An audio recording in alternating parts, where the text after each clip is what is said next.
يا مريم يا مريم إن الله اصطفاك وطهرك واصطفاك على نساء العالمين. يا مريم اقنتي لربك واسجدي واركعي مع الراكعين. لم تكمل مريم عليها السلام لأنها جميلة، لم تكمل مريم عليها السلام لأن ملابسها فاخرة، لم تكمل مريم عليها السلام لأنها تغني، لم تكمل مريم عليها السلام لأنها ترقص، كلا وحشاها. مريم كملت لأنها تصلي وتركع وتسجد. إلى أولئك الذين يبحثون عن الجمال الظاهري، إلى أولئك الذين ينغرون ببعض الكلمات المعسولة، إلى أولئك الذين يصدقون تلك الحمرة والصفرة والخضرة على وجوههن، إلى أولئك الذين انغروا بميلانهن وانحرافهن. اعلم أن المرأة لا تكمل إلا بعبادتها لله. يا مريم إن الله اصطفاك وطهرك واصطفاك على نساء العالمين. اليوم يضحكون على الشباب، يضحكون على الناس، اليوم يخدعونهم.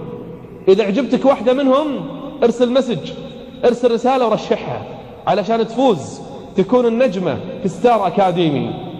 سفالح، حقارة، بعد عن شرع الله، ضلال مبين، ظلمات بعضها فوق بعض، خسة في الأخلاق، دناءة، سمها ما شئت. امرأة عارية منحرفة ضالة، لا ذكر لا صلاة لا عبادة، تقبل من شاءت، تنام مع من شاءت، تلبس ما شاءت، تتعرى لمن شاءت. وبعض شباب المسلمين يدفع فلوس علشان يرسل رسالة لها. والله ليسألن يوم القيامة عنها. والذي خلق الأرض والسماء والذي فلق النوى ليسألن أولئك يوم القيامة عن هذه الرسائل. لمن أرسلوها ولما أرسلوها، عن ماله من أين اكتسبه وفيما أنفقه. لتسألن يومئذ عن النعيم. انظر لمريم، انظر الكمال الرباني في بيت المقدس، صلاة، عبادة، لا تخافين من الطعام والشراب. بعض النساء اليوم للأسف، بعض النساء اليوم علشان تريد زوج تبي زوج، تتعرى، تتكشف، تتفسخ، تتعطر، تدخل كل مكان، تفعل كل شيء، تضحك مع كل واحد. ليش؟ والله خاف ما حد يتزوجني. شوف العقل، شوف الضعف في العقل.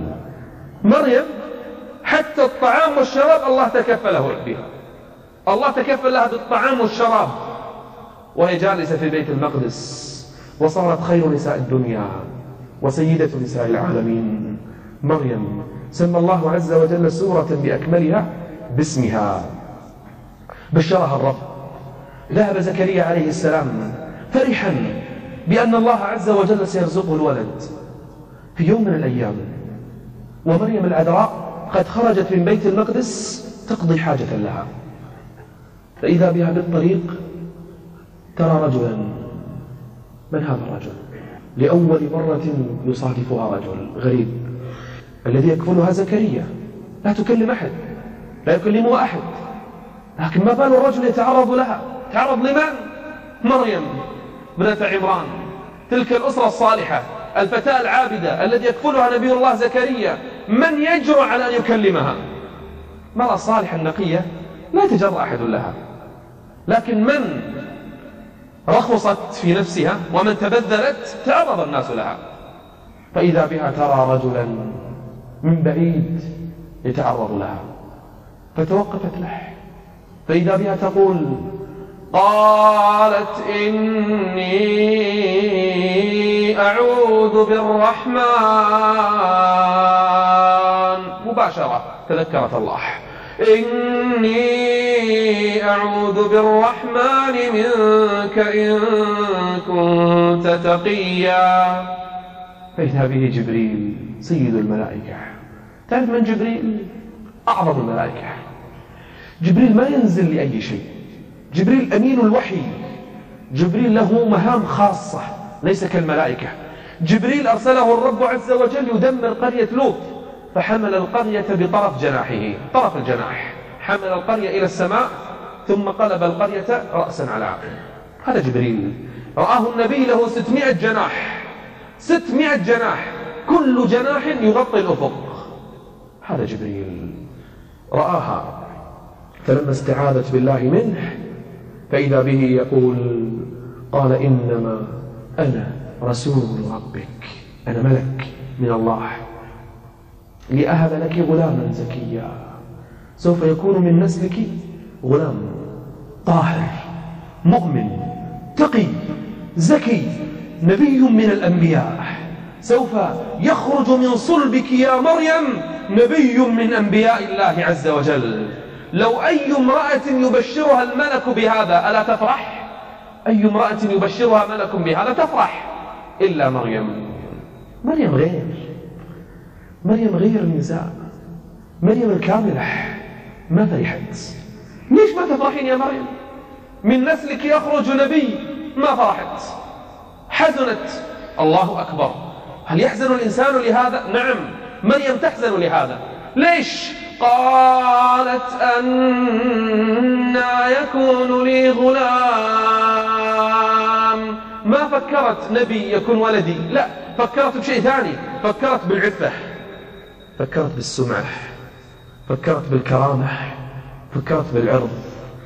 قالت أنى يكون لي غلام، أنى يكون لي غلام ولم يمسسني بشر ولم أك بغيا. أنا ما كنت زانية، ما كنت فاجرة، ما كنت عاهرة حتى أعطى ولد من غير زوج. كيف يحصل هذا؟ قال كذلك قال ربك. أمر الله وقع خلاص، هو علي هين ولنجعله آية للناس ورحمة منا وكان أمرا مقضيا. خلاص يا مريم لا تجادلي، الأمر انتهى، الله حكم، وسوف يكون الأمر قريبا، وسوف يكون آية للناس، علامة من علامات قدرة الله ورحمة من الله يرحم الله به البشر فيدعوهم إلى عبادته. حزنت مريم، جلست في المحراب تصلي وتبكي وتدعو ربها ماذا سيحصل. هي خائفة الآن، خائفة من كلام الناس، خائفة على سمعتها، على كرامتها، تخفي بطنها حتى لا يشعر بها أحد. من شعر بها؟ يقولون رجل اسمه يوسف النجار، وقيل زكريا بنفسه الكفيل، شعر بها. البطن يكبر والأعراض أعراض حمل، ومريم الله أكبر، مريم كيف تصنع هذا؟ لكنه يبرئها. فجاءها زكريا يستحي الآن كيف يسألها، فقال لها يا مريم إني سائلك فأجيبيني. قالت سل. قال هل يكون زرع من غير بذر؟ شوف التلميح، ما يبي يقول لها ما يصير حمل من غير زوج، ما أراد أن يسأل هذا السؤال. قال أيكون زرع من غير بذر؟ قالت نعم. شوف الإجابة الذكية. قال كيف؟ قالت من خلق الزرع الأول؟ الله أكبر. شوف العقل، امرأة كاملة، أول زرع في الدنيا كيف خلق؟ سكت. قال أيكون حمل من غير ذكر؟ يعني امرأة تحمل من غير رجل؟ قالت نعم. قال كيف؟ قالت من خلق آدم؟ إن مثل عيسى كمثل آدم. شوف الكمال في العقل، مو فقط في الدين. فسكت. فقال لها إذا أخبريني عنه، يعني شنو اللي في بطنك؟ فقالت إن الله بشرني. قال بما بشرك؟ قالت بشرني بكلمة منه اسمه المسيح عيسى بن مريم، بشرني بنبي يخرج من ذريتي من صلبي. فرح زكريا لكنه خاف، شيء خوف مهما كان. ماذا تفعل بنو إسرائيل؟ تعرفون من بنو إسرائيل؟ بنو إسرائيل قتلت أنبياء، بنو إسرائيل سفكت دماء،